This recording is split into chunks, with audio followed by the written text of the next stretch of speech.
Hello, this is Wendy Greer. I'm one of the coaches here at Learning Strategies and from MINDTRX. And today I wanted to talk about life balance.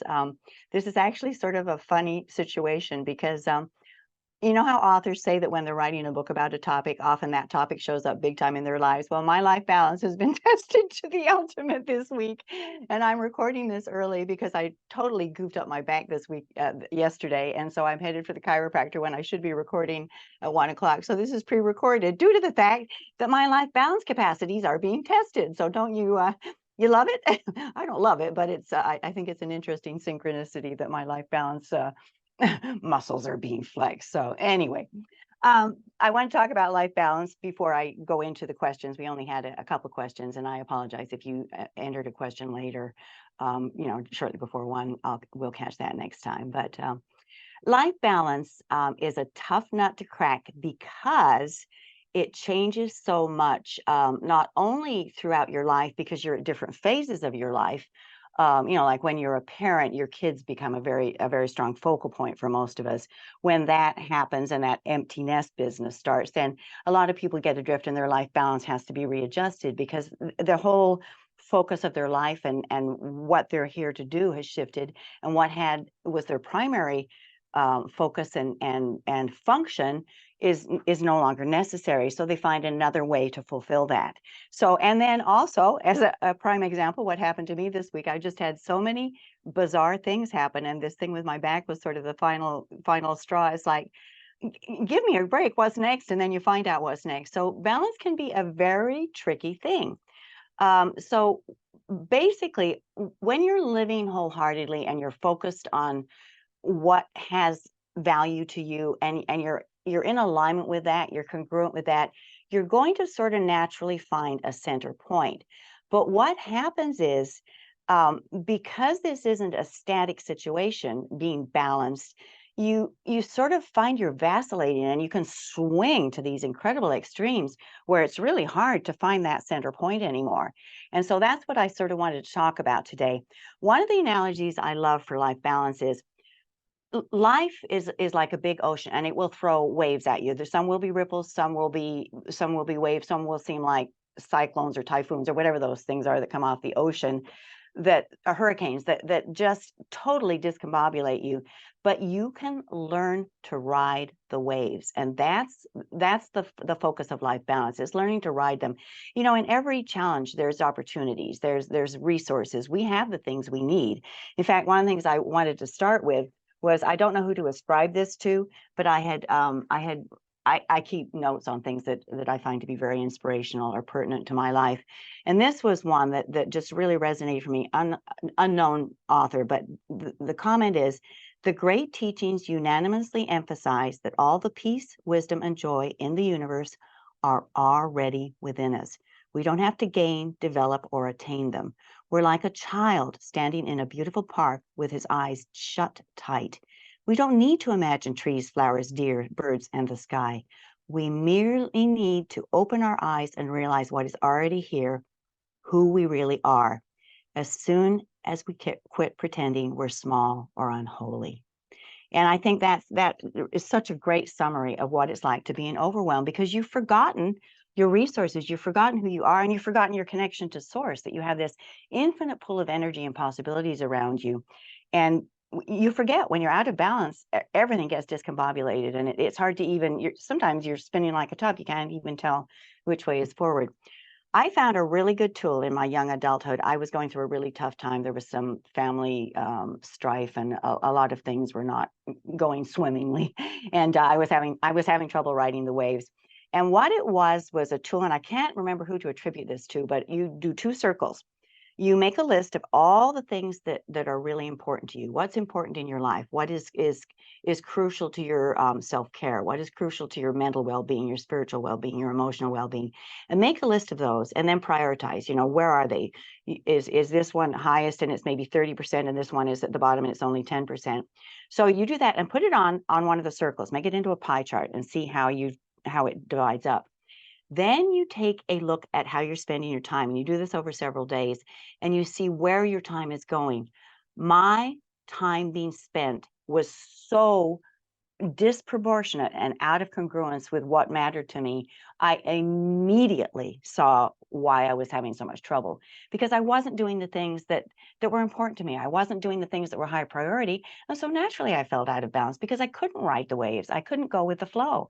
I was constantly banging my head against a wall because I was doing things that weren't as crucial to me as some of the things that seemed so darned important. So there's a really good book by Joan Borisenko I want to bring up. It's called Fried. And what she talks about a lot in there is a lot of us live in a way that isn't sustainable because we're not taking care of ourselves. We're not aligned with our values. And so we get burned out. And it's really challenging to revive yourself and to recover from burnout if you don't take care of yourself. She felt there were three major components of burnout. There was depersonalization, which is you're detached from others, you're detached from your spiritual center, you're sort of detached from yourself and what you value. Emotional exhaustion, because you're just worn out. You've been in overwhelm so long that your balance is so cattywampus that you're up, down, up, down, up, down, and it's like a seesaw. And there's a sense of diminished personal accomplishment because you sort of subconsciously know you're not doing what is important to you, but you keep doing what you're doing because it seems like it's the highest priority. And so what her suggestion was to develop habits of a stress hardy personality. And it was to overall have more self-reflection, more discipline, more open-minded, out-of-the-box thinking when you came up against life's challenges. And she broke these into control, which is taking self-responsibility, taking a look at what's going on. How can you ride that wave? What can you do to get on the wave and go with it? Challenges, see them as possibilities, as chances to step up to the plate and see what the possibilities are. What are you capable of? I mean, we are all capable far beyond what we're doing. And then commitment. You have to commit to self-respect and self-care and stay engaged and live what I've called wholeheartedly in the past, where you're totally in the moment, you're doing what matters to you. And so you're wholeheartedly involved. And that's being passionate. That is passion is like pure energy, just distilling directly from source. And it's a vital, self-fulfilling growth, expansive energy. And that's what gets stymied when you're in burnout. So, daily practices like movement or time in nature, time with things that are beautiful, simplicity, connection, both spiritual and physical, connection to source, connection to others. All of those will help you to find that balance that we're all seeking. Now, what I find really intriguing about balance in the, we have that the listening by topic and the accelerator. I've mentioned that before.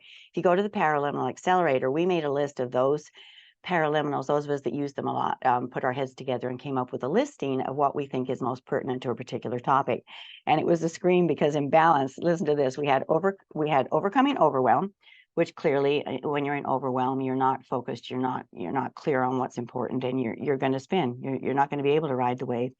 Deep relaxation, because you get so wound up and so tense that you contract. You're not resourceful. You sort of you bring your energy in so tight, there's no openings for light or expansion.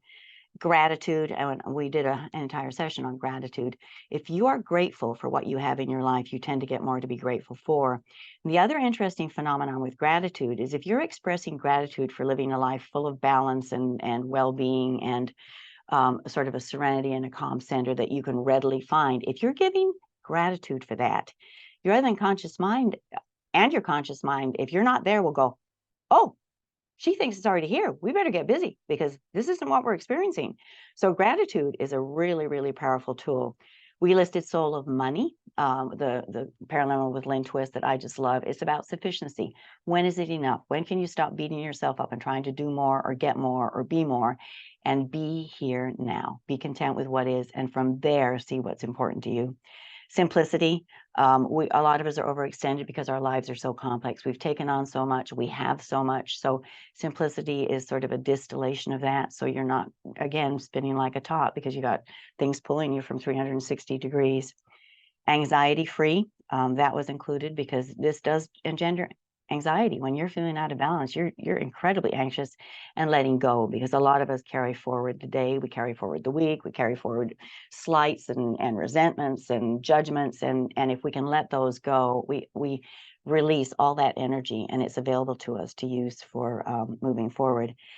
There are several from the new ones. When we revamp the topics, listening by topic, I want to add fearlessness, because when you're in fear, you're shut down, you're contracted, and it's really challenging to find the other possibilities, all the other ways you could be doing things.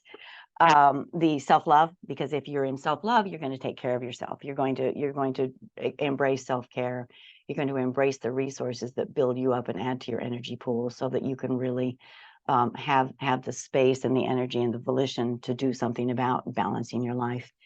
And I've mentioned before, success built to last, because what you're passionate about is going to be a very vital energy coming into your life. And so that is really, really important. So that's, in a nutshell, what I wanted to say about life balance. I've been testing it thoroughly this week, and these are the things that I have also found work for me.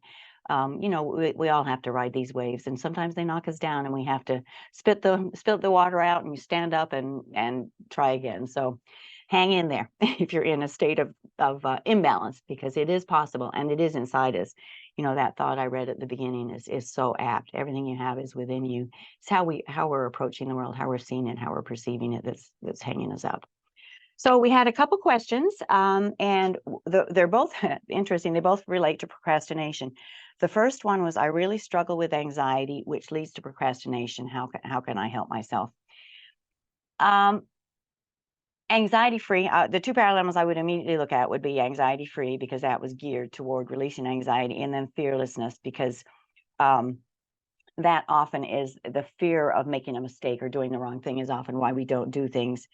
For procrastination itself, I would use break the habit and get around to it. Now, what I want to say about procrastination is, often we procrastinate because of deeper reasons than just the superficial, I'm just not using my willpower, I'm just not getting it done. Sometimes what you're procrastinating about is not aligned with what is important to you, or there's an embedded belief that what you're procrastinating about might be dangerous. And I want to share a really interesting example I came across. When we released Abundance for Life, I had a young man who was an incredibly astute, incredibly articulate. I just loved his personality and the way he approached the world. But he had a bad habit of putting off things. He would not go to meetings he should go to. I think he was self-employed and he was starting a new business, but he'd miss meetings. He'd neglect to return calls, and he was doing a lot of procrastinating. I was really puzzled. And so I had him take, sort of tune into the first and second energy centers, which are the base of the spine and the below in the navel, just below the navel, because those relate to survival and security. And what he recognized was that in his home, his dad was a real know-it-all and quite the dominant figure. And if you disagreed with your dad, you were likely to end up hitting the wall across the room. And he had been told over and over and over he would never be a big man and as successful as his dad. So in the back of his mind, from a 2-year-old's perspective, it was dangerous to contradict dad and prove him wrong. So he worked that through, and everything shifted. So check, you might, when you go into break the habit or the get around to it, add to your intention that you want to stop procrastinating around this issue, whatever it is, but also add in, and if there's a reason I'm doing this, please make it clear, because I don't remember it. It's not clear to me at all. Because you're rather than conscious, it is the seat of all your wisdom and all your memories, and it knows things that you are not consciously aware of. So ask for an answer. Why am I doing this? What's going on here?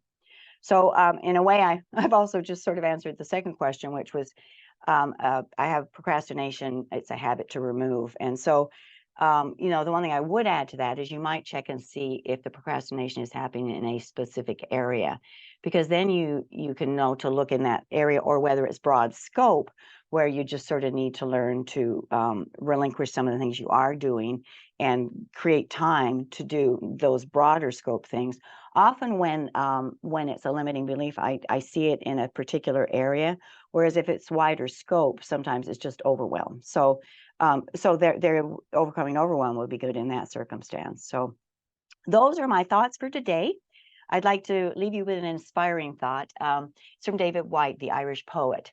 And it's a simple phrase. I was not leaving, but rather arriving.